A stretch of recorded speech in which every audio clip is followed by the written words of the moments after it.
আবারও সানরাইজার্স হায়দ্রাবাদ আরো একটি ম্যাচ হারলো। তো প্রথম দিন থেকেই বলে আসছি, এই টিমের ব্যাটিং লাইন আপ এমনই ব্যাটিং লাইন আপ যেদিন চলবে 18 ওভারে 246 চেজ হতে আপনারা দেখবেন। প্রথমে ব্যাটিং করে 280, 86, 90, ইভেন 300 হয়ে যেতে পারে।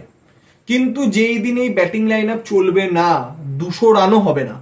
যেমন আজকেও হলো না, আজকে 180 পর্যন্ত হলো না ওয়াংখেড়েতে। তো বেসিক্যালি এই সিজনে এখন অব্দি দুটো ম্যাচে তাদের ব্যাটিং লাইন আপ চলেছে। একটি ম্যাচে 286, একটি ম্যাচে 246, 18 ওভারে তারা চেস করেছে। এছাড়া তাদের ব্যাটিং লাইন আপ কোনো দিন কোনো ম্যাচে চলেনি। প্রতি কটা ম্যাচ তারা হেরেছে, কারণ তাদের স্ট্রেংথ হচ্ছে তাদের ব্যাটিং, তাদের বোলিং কিন্তু তাদের স্ট্রেংথ নয়। আহামরি কোনো বোলার তাদের কাছে নেই যে প্রতি কটা ফেজে, স্পেশালি ডেথ ওভার্সে, মিডিল ওভার্সে উইকেট নিতে পারবে। ওপেনিং স্পেলে অতি অবশ্যই মোহাম্মদ শামি রয়েছেন, কিন্তু ডেথ ওভার্সে তার সেই এফেক্টিভনেস নেই। এবং প্যাট কামিন্স দেখে তো পুরোপুরি যে ফিট সেটা মনে হচ্ছে না। তো আজকে তারা আরো একটি ম্যাচ হারলো এবং মুম্বাই ইন্ডিয়ান্স ইজিলি ম্যাচটা জিতলো। হার্দিক প্রথমে টস জেতে এবং বোলিং করার সিদ্ধান্ত নেয় এবং প্রথমে ব্যাটিং করে 162 রান করেন হায়দ্রাবাদ। তো সেখানে অবশ্যই লাস্টের দিকে অনিকেত ভার্মার 8 বলে 18টা খুব গুরুত্বপূর্ণ ছিল 150 গন্ডি টপকানোর জন্য, নইলে কিন্তু 150 অব্দি যেত না। এবং যদি আমরা তাদের ব্যাটিং দেখি, অভিষেক শর্মা করেছে 28 বলে 40, ট্রাভিস হেড 29 বলে 28, ঈশান কিষান 2, নীতিশ 21 বল 19, ক্লাসেন 28 বল 37, অনিকেত ভার্মা 8 বলে 18, প্যাট কামিন্স 4 বলে 8। এবং বোলিং এর ক্ষেত্রে উইল জ্যাক্স 2টি উইকেট নেন, 1টি উইকেট পান ট্রেন্ট বোল্ট, জসপ্রীত বুমরা এবং হার্দিক পান্ডিয়া।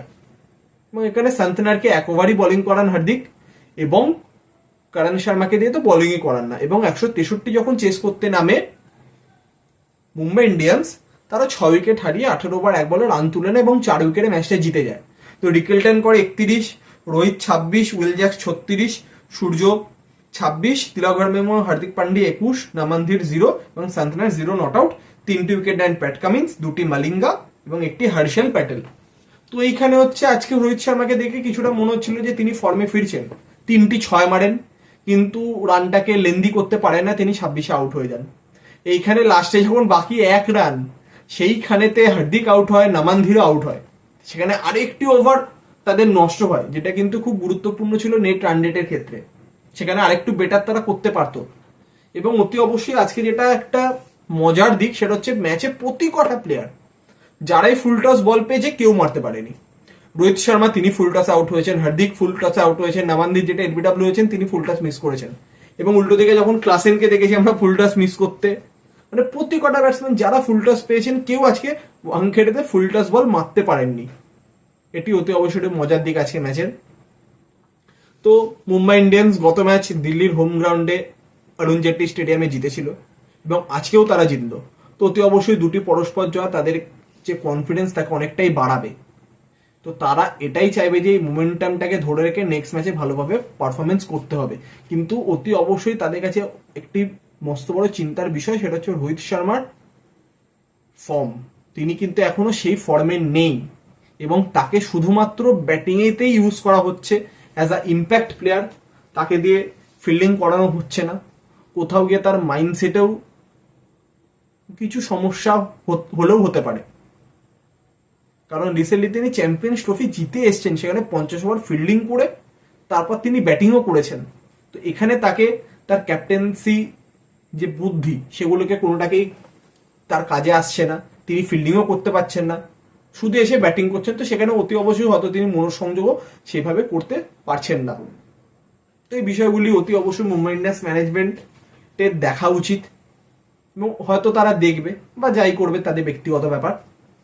তো মুম্বাই ইন্ডিয়ান্স অতি অবশ্যই চাইবে যে আগামী ম্যাচগুলিতেই এই ফর্মটাকে ধরে রাখতে। এবং হায়দ্রাবাদের পয়েন্ট অফ ভিউ থেকে যে সলিউশন চাই। প্রবলেম প্রথম ম্যাচেও যা ছিল এখনো তাই, মাঝের দর্শকরা ভুলে যাচ্ছে, একটা আহামরি ইনিংস হয়ে যাচ্ছে, সবাই সেইটাতে সেই মোহে নাচানাচি করছে। কিন্তু যদি ওভারঅল ফ্যাক্ট দেখেন, সিজনে 4টে ম্যাচ চলবে, 4টে ম্যাচ জিতবে, হিউজ ব্যবধানে জিতবে, কেউ সেঞ্চুরি মারবে 36 বলে 40 বলে, আর বাকি সব কটা ম্যাচ হারবে। আলটিমেটলি রেজাল্টটা কি হবে? টপ 4-এ থাকতে পারবে না, কোয়ালিফাইও করতে পারবে না। এটাই হবে হচ্ছে ফাইনাল রেজাল্ট। তো আমার 4টে ম্যাচে ভালো খেলে 250-300 করে কি লাভ যদি টিম কোয়ালিফাই করতে না পারে? এর সলিউশন কি সেটা ম্যানেজমেন্টকেই ভাবতে হবে, কোচকে ভাবতে হবে, ক্যাপ্টেনকে ভাবতে হবে। তো আমরা সকলে আশা করবো যে সানরাইজার্স হায়দ্রাবাদ হয়তো এই ফেজ থেকে বেরিয়ে আগামী ম্যাচগুলিতে ভালোভাবে কামব্যাক করতে পারবে এবং ব্যাটসম্যানদের তরফ থেকে রেসপন্সিবিলিটি দেখা যাবে যাতে তারা অ্যাবাভ পার স্কোর অন্তত 20-25 রান এক্সট্রা করতে পারে, নইলে তাদের বোলাররা ডিফেন্ড করতে পারবে না। তো অতি অবশ্যই হয়তো তারা আগামী ম্যাচে ভালোভাবে কামব্যাক করবে। তো এই ছিল আজকে ম্যাচের আপডেট। তো আগামীকাল চিন্নাস্বামীতে mega match, Bangalore versus Punjab. এখনো কিন্তু ব্যাঙ্গালোর চিন্নাস্বামীতে ম্যাচ জিততে পারেনি। কালকে কি তারা পারবে? তারা অ্যাওয়ে ম্যাচ জিতেছে কিন্তু হোম ম্যাচগুলি হেরেছে। তো কালকে প্রতিটা ক্রিকেট ফ্যানের নজর থাকবে চিন্নাস্বামীর মাঠের দিকে। তো কালকের ম্যাচে বিস্তারিত আপডেট নিয়ে অতি অবশ্যই দেখা হবে নতুন ভিডিওর মাধ্যমে। তো এখনকার মতো এতটাই।